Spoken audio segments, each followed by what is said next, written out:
फैलावर घेतलं होतं खड्ड्यांच्या विषयावरून. बरोबर आहे. नाशिकमध्ये पहिल्यांदा एवढ्या मोठ्या 35-40 हजार कोटी रुपये खर्च करून त्या ठिकाणी कामं चाललेली आहेत आणि त्यामुळे साहजिक आहे. कारण आता सिमेंटचे रस्ते करायचे म्हणजे ते 3-3, 4-4 फूट खर्च आहे. युटिलिटी आहे 7-7, 8-8 म्हणजे ड्रेनेज आहे, वॉटर सप्लायच्या लाईन आहेत, फायबर केबलचं काम त्या ठिकाणी चाललेलं आहे, MNGL जी गॅस पाईपलाईन आहे तिचं काम त्या ठिकाणी चाललं आहे आणि ते सगळं खाली दाबायचं आणि ते करत असताना मग खोदावं लागतं आहे.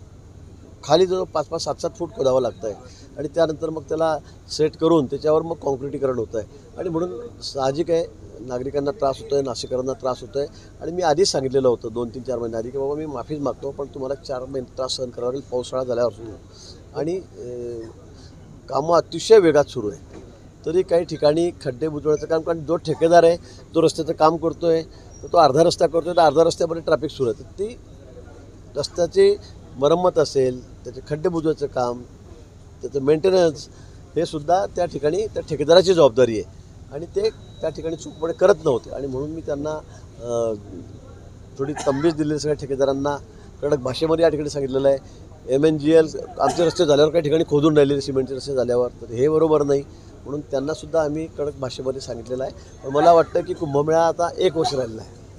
पुढच्या ऑगस्टमध्ये त्या ठिकाणी शाही स्नान होईल पण मला वाटतं 4-5 महिन्यामध्ये डिसेंबरपर्यंत आम्ही सगळी कामे पूर्ण करू. मग घाटाची कामं असतील, रस्त्याची असतील, STPची असतील, सिवर ट्रीटमेंट प्लॅन्ट असतील, सगळी कामं ही आम्ही डिसेंबरपर्यंत जानेवारीपर्यंत पूर्ण करू आणि नाशिक शहर अतिशय सुंदर स्वच्छ आणि हरित शहर या ठिकाणी महाराष्ट्रामध्ये होईल असा आमचा प्रयत्न आहे. जळगाव कधी होईल पण नाशिक तुम्ही म्हणताय जळगावचं कधी होईल? जळगावची कामं सुरू आहेत. माननीय मुख्यमंत्री महोदयांकडे आम्ही रस्त्यासाठी आता पैसे मागितले आहेत. मला वाटतं या 8-15 दिवसामध्ये त्यांनी मान्य केलं आहे की मी तुम्हाला पैसे देतो. सगळे रस्ते आपण कॉन्क्रीटच्या आधीच सुरू झालेले आहेत, काही अजूनही सुरू आहेत आणि येणाऱ्या काही काळामध्ये आपण सगळे रस्ते आपण कॉन्क्रिटीकरण करणार आहोत. जळगावचं सुशोभीकरण करणार आहोत. जे मध्ये दुभाजक आहेत त्याच्यामध्ये आपण चांगलं प्लॅन्टेशन करण्याचा प्लॅन आम्ही या ठिकाणी केलेला आहे बऱ्याच ठिकाणी आणि म्हणून मला असं वाटतं की जळगावसुद्धा यात मागे राहणार नाही.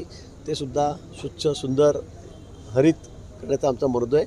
आम्हाला जवळपास 5 लाख झाडं लावायची आहेत. त्याचं प्रयोजन आम्ही या ठिकाणी केलेलं आहे आणि म्हणून त्याची सुरुवात आम्ही येत्या पुढच्या आठवड्यामध्ये काहीतरी 9-10 तारीख मला महापौरांनी या ठिकाणी सांगितलेली आहे तेव्हापासून आपण करतो आहे. पण झाडं आता तुम्ही बघा झाडं आम्ही आता काही लहान लावत नाही. जगत कोणती झाडं नाही जी अगदी 1 वर्षाची असतील, 2 फुटाची असतील, 3 फुटाची असतील, 1.5 फुटाची असतील.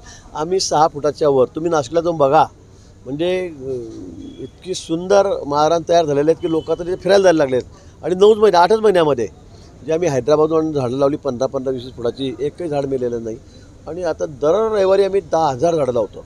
आता 5वा रविवार होता. दर रविवारी आम्ही 10,000 झाडं लावतो आणि असे लाखाच्या संख्येमध्ये आम्ही झाडं लावणार आहोत. नाशिक शहरसुद्धा महाराष्ट्रातलं 1 नंबरचं शहर. आमचा प्रयत्न आहे की देशामध्ये इंदोर सगळ्यात स्वच्छ सिटी आहे, सुंदर सिटी आहे. आमचा प्रयत्न आहे की त्याच्या पाठोपाठ किंवा त्याच्या बरोबरीमध्ये नाशिकलाही आम्हाला जायचं आहे. पारधी तरसोद बायपास जो आहे तो कुठेतरी 1 वर्ष पूर्ण व्हायच्या आत त्याला भगदाड पडले. तो कालच मला जिल्हाधिकाऱ्यांनी ही बातमी दिलेली आहे.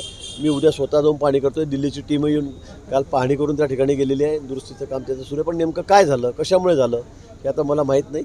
पण उद्या सकाळी मी त्या कामावर त्या ठिकाणी जातोय त्याची पाहणी करतो. भाऊ विजय चौधरींची एक क्लिप व्हायरल झाली होती विजय चौधरींची त्यानंतर दुसरं एक राजकारणातून मला रिटायर व्हावं असं वाटतंय जनतेमुळे मी उभी असे पंकजा मुंडे यांचं वक्तव्य. मी नाही मला माहीत नाही. तुम्ही माझंही लावून टाकलं त्या दिवशी मी रिटायर होणार आहे म्हणून. दाखवू का वाजून? हिंदी. ABP माझा उघडा डोळे बघा नीट.